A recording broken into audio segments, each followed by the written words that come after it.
how to change your password on Spotify. Okay, so on your browser, navigate to spotify.com and log into your account. Okay.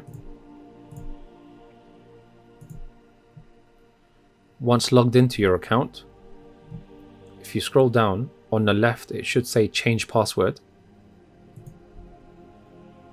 And then here you'll be asked to put in your current password and then put in your new password that you want to change it to. Okay. And once you're happy with that, click where it says set new password. And then you'll get a green box that says password updated. And that's it. That's how you change your password on Spotify. Also, please don't forget to subscribe for more videos and to like the video if you enjoyed it and benefited from it. And please also share to support the channel. Thank you.